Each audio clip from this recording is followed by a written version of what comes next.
자, 쌤이 직접 복습까지 시켜주는 방과후 복습 비문학 독해 6번째 강의군요. 오늘은 요즘 핫하다는 추론의 방식을 복습해 보도록 하겠습니다.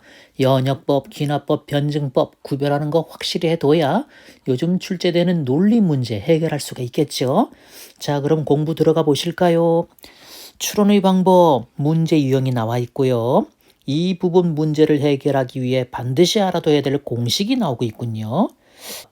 공식 1단계 뭡니까?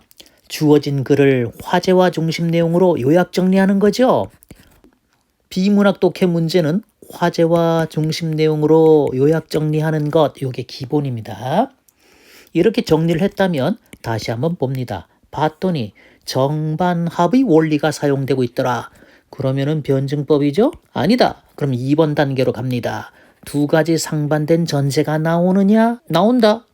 그러면 그것은 딜레마 논법, 양도 추리가 되겠죠. 아니다. 그러면 3번으로 갑니다. 면이 들어가 있는 명제가 나오고 PQ의 조합 형태로 추리가 진행되더라. 그러면 조건 3단 논법 또는 가언 3단 논법이라고 할 수가 있겠죠. 이게 아니다. 4번 단계로 갑니다. 또는으로 연결된 명제, 즉 선언 명제겠죠. 또는으로 연결된 명제가 나오면 선언 명제가 사용되었다고 선언 3단 논법이래요. 그것도 아니라면 5번으로 가는 겁니다. 봤더니 대전제, 소전제처럼 생긴 것이 있고 만약에 없다면 3단계로 넘어가는 겁니다. 이것이 있고 그리고 매개념처럼 생긴 것도 있더라. 이게 만약에 없으면 역시 3번 단계 넘어가는 겁니다. 매개념을 소구하고 결론을 이끌어냈더니 결론이 타당해. 그러면 정언 3단 논법이죠. 아니다. 그럼 넘어갑니다. 결론이 타당하지 않아도 정언 3단 논법은 아닌 거죠. 3단계로 왔다면 귀납법 구별하라는 문제겠죠. 다시 한번 화제와 중심 내용 정량을 봤더니 상하관계가 성립하지 않아요. 그럼 바로 유추죠. 상하관계가 성립해요. 그렇다면 밑으로 또 내려갑니다. 이번에는 인과관계 성립 여부를 보죠.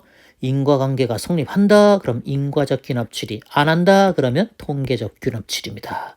이렇게 공식을 알아두게 되면 연역법, 귀납법, 변증법 모든 추론의 방법이 다 구별되고 글을 이해하는 데도 도움되고 이 원리에 따라 문제도 풀 수 있고 그런 것이죠. 연습 문제 하나 풀어볼까요? 자, 연습 문제 1번 나와 있군요. 다음 글의 밑줄 친 부분과 추론의 방식이 같은 것은 그렇습니다.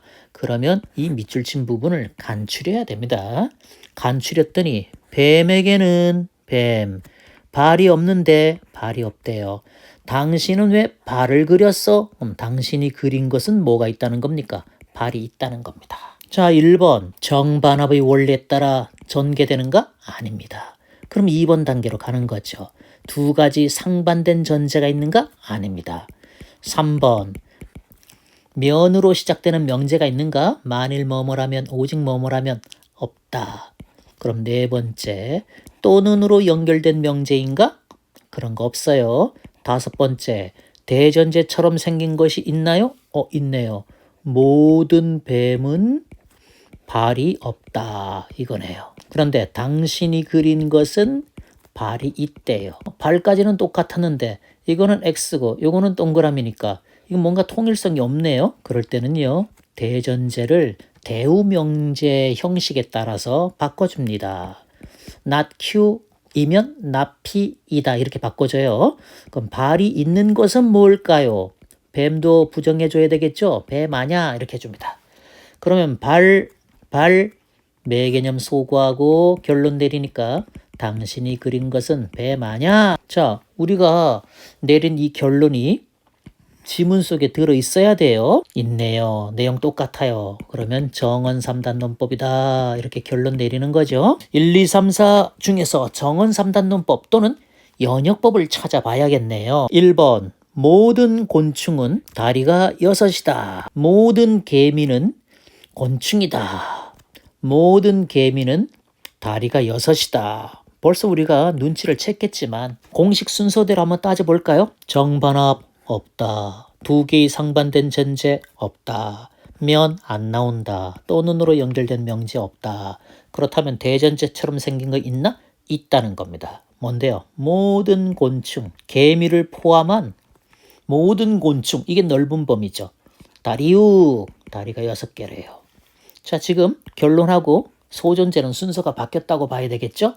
모든 개미는 다리가 6개다. 그럼 다리육 매개념이라서 소거하게 되면은 고로 개미는 뭐라는 겁니까? 곤충이다. 우리가 내린 이 결론이 자 1번 속에 그대로 들어있죠? 그럼 결론이 타당한 것이고 결론이 타당하다면 이건 정언 3단 논법이 맞다는 것입니다. 답이네요. 답. 그죠? 자 그래도 2, 3, 4도 같이 해볼까요? 2번 교육이 보급되면 알아?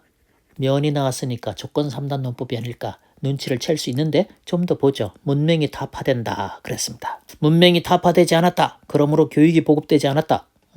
면이 나왔고 교육이 보급되면 P, 문맹이 타파된다 Q, 문맹이 타파되지 않았다 not Q, 고로 교육이 보급되지 않았다 not P.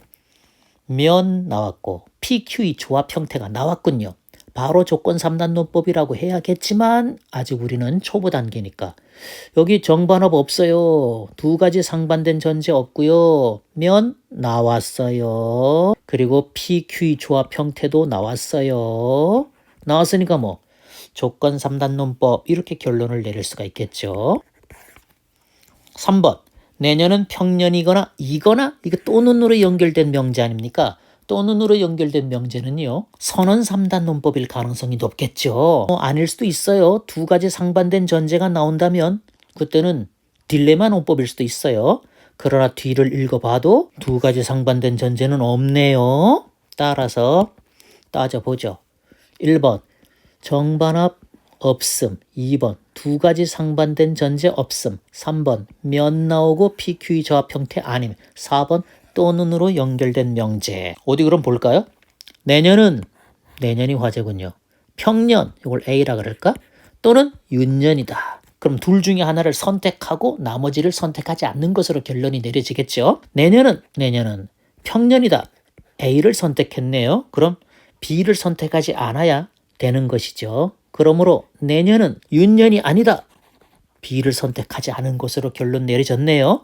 정말 선언 3단 논법이 맞았군요. 4번 비가 오면 큰아들의 미투리가 안 팔릴 것이므로 걱정이고 이거 수업 시간에 했던 거네. 딜레마 논법 공부했던 건 바로 할 수도 있겠죠. 어쨌건 정리를 해볼까요? 비가 오면 미투리 걱정, 비가 오지 않으면 남학신 걱정 이래요. 2가지 상반된 전제가 나온다는 겁니다. 그럼 혹시 또는으로 연결된 명제, 선언 명제도 나오는가? 나오네요. 비는 오거나 또는 오지 않는다. 그죠? 그럼 이제 결론을 내려야 되겠죠? 비가 오든 비가 오지 않든 엄마는 어쨌든 걱정. 진짜 결론 그렇게 내려졌네? 이야, 이거는 딜레마 논법이 확실하군요. 그죠? 딜레마 양도 추리. 이야, 여러분들 이 문제를 봤더니요. 1번, 2번, 3번, 4번이 다 연역법이에요. 그 중에서 정확하게 정언 3단 논법인 걸 찾으라. 그런 문제였군요. 여러분들도 연습 한번 해보셔야 되겠죠? 2번 문제 있지요? 이거 여러분들 숙제로 선생님이 내볼게요. 다음 쪽 보니까 상세한 분석 선생님이 정리하는 대로 그대로 지금 1, 2, 3, 4 해놨죠? 자, 이렇게 해놨지만 요거부터 보고 풀진 마시고 직접 노력을 해보시다가 안 되면 와서 훑어보고 다시 확인해보고 이렇게 반복하면서 연습해 보시기 바랍니다. 자, 그러면 추론의 방식 방과후 복습 여기서 마치고 다음 시간에는 또 다른 주제로 여러분들과 함께 공부해 보겠습니다. 여러분들 그럼 안녕.